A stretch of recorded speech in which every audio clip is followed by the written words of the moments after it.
Hello Prince residential senior secondary school की online क्लासों में आप सभी का स्वागत है। मैं आर के शर्मा व्यवसाय अध्ययन का अध्यापक है। कक्षा 12वीं क्लास लेसन 11 उद्यमिता के बारे में अपन चर्चा कर रहे थे और अपन का टॉपिक चल रहा था वो ये चल रहा था कि एक अच्छे उद्यमी के लिए जो है कौन कौन सी जो है चीज़ें होनी चाहिए, कौन कौन सी गुण होने चाहिए, इनके बारे में अपन चर्चा कर रहे थे।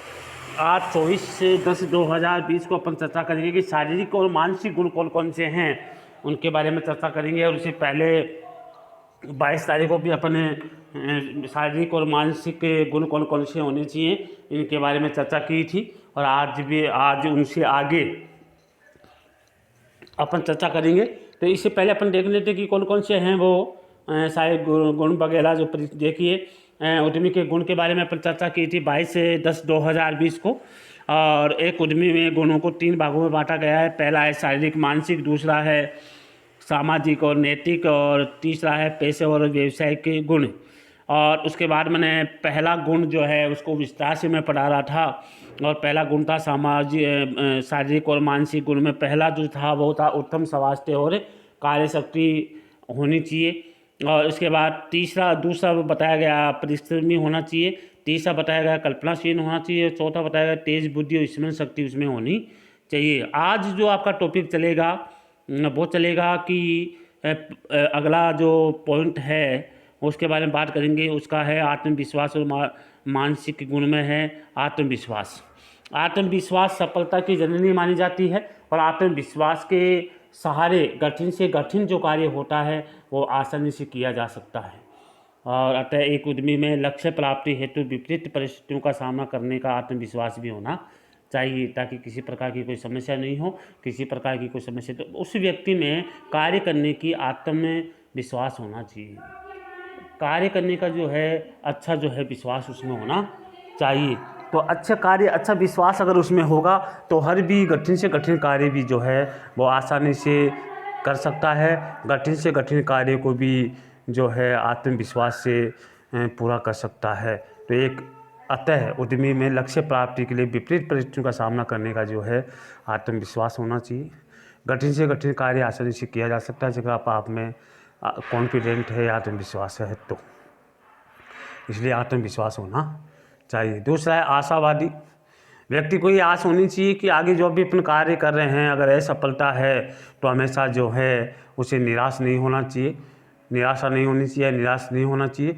उसको हमेशा ये सोचना चाहिए कि हाँ अच्छा होगा, आने वाले समय भी अच्छा होगा। तो निराशावादी ना होकर के आशावादी होना चाहिए कि आप सफलता ज़रूर मिलेगी। अगर आज असफलता है तो आने वाले टाइम में भी सफलता ज़रूर मिलेगी, उसको आशा होनी चाहिए। ये दूसरा गुण है आशावादी। तीसरा गुण इसमें बताया गया है दूरदर्शिता होनी चाहिए। एक उद्यमी में इस प्रकार का अनुभव होना चाहिए, दूर की देखने वाला होना चाहिए। एक उद्यमी में भविष्य के बारे में पूरा अनुमान लगाना जो है, सोचना या समझने की शक्ति होनी चाहिए कि भविष्य में क्या हो सकता है और क्या होना चाहिए। तो ये दूरदर्शिता उस व्यक्ति में होनी चाहिए। अगला जो इसमें बताया गया प्रभावी व्यक्तित्व होना चाहिए। तो देखिए उद्यमी का व्यक्तित्व प्रभावशाली होना चाहिए और देखने में आकर्षित और अष्टपुष्ट होना चाहिए। प्रभावशाली भी होना चाहिए और देखने में जो है उसका अच्छा रुतबा होना चाहिए, आकर्षित होना चाहिए, दूसरों को अच्छा लगने वाला होना चाहिए। तो सामाजिक और नैतिक गुण के बारे में अपन बात करेंगे। सामाजिक और नैतिक गुण में सबसे पहला इसमें आएगा, दूसरा जो गुण है वो सामाजिक और नैतिक गुण है। तो इससे पहला है मिलनसार, दूसरा है सहयोगी, तीसरा है नम्रता, चौथा है चरित्रवान, पांचवा है ईमानदार और छठा है निष्ठावान। ये चीज़ें उसमें होनी चाहिए। तो आज जो मैं शारीरिक और मानसिक गुणों के बारे में जो बात की है और उससे पहले जो भी पॉइंट पढ़ा दिए गए, आज उससे अगले पॉइंट आज जो मैंने पढ़ाया आत्मविश्वास है। अगर व्यक्ति में कॉन्फिडेंट है तो बहुत कठिन से कठिन परिस्थिति में भी जो है वो अपना कार्य कर सकता है और कठिन से कठिन परिस्थिति का भी सामना करके वो आगे बढ़ सकता है। इसलिए आत्मविश्वास होना चाहिए। तो आत्मविश्वास सबसे बड़ा गुण माना जाता है। इसके बाद अगला बताया आशावादी। मनुष्य को अगर असफलता मिलती जाती है तो उसको हमेशा आशा रखनी चाहिए, कभी ना कभी मुझे सफलता ज़रूर मिलेगी।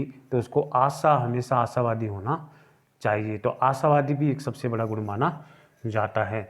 और अगला जो है दूरदर्शिता, उस व्यक्ति में दूरदर्शिता का प्रभाव भी सबसे ज़्यादा होना चाहिए और भविष्य के बारे में सोचने की पूरा अनुमान के बारे में लगाना भी उसके पास होना चाहिए, ऐसा अनुभव उनके पास होना चाहिए ताकि सफलता प्राप्त की जा सके। सोचने समझने की शक्ति भी उसमें होनी चाहिए। अगला जिसमें बताया कि प्रभावी व्यक्तित्व उसमें होना चाहिए। व्यक्तित्व ऐसा होना चाहिए कि हर व्यक्ति उसको देख करके लगे, आकर्षित करने वाला उसका व्यक्तित्व होना चाहिए, प्रभावशाली व्यक्तित्व होना चाहिए, हष्ट-पुष्ट दिखना चाहिए। और इसलिए प्रभावशाली व्यक्तित्व होगा तो वो भी एक अच्छा जो है रेस्पेक्ट जाएगा, अच्छा जो है व्यक्ति के जनता के सामने जो है अच्छा दिखेगा, प्रभावशाली प्रभाव होगा तो उसको अच्छा, जनता को भी अच्छा लगेगा। तो ये तो थे शारीरिक और मानसिक गुण।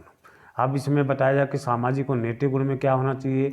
सामाजिक नैतिक गुण में कि मिलनसार होना चाहिए, हर व्यक्ति से वो मिलने जुलने वाला होना चाहिए, सभी को अच्छा लगना चाहिए, अच्छा व्यवहार होना चाहिए, सहयोगी, हर कार्य में वो सहयोग करने वाला होना चाहिए, नम्रता उसमें होनी चाहिए, चरित्रवान माने अच्छा चरित्र वाला होना चाहिए, ईमानदार होना चाहिए, बेईमान नहीं होना चाहिए और निष्ठावान होना चाहिए और अच्छा कार्य करने वाला व्यक्ति होना चाहिए।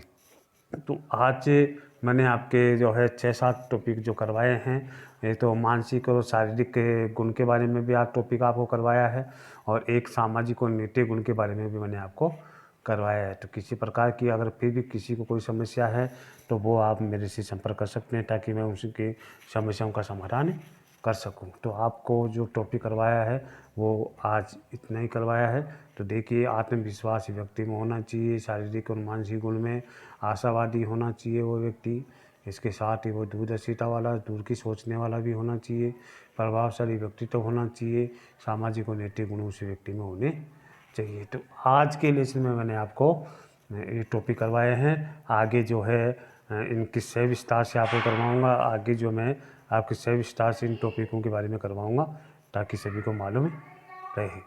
तो आगे इनका सह विस्तार करवाऊँगा, सामाजिक और नैतिक गुणों के बारे में आने वाले क्लास में आपको पढ़ाऊँगा। जब तक के लिए जो है जय हिंद। जब तक के लिए जय हिंद।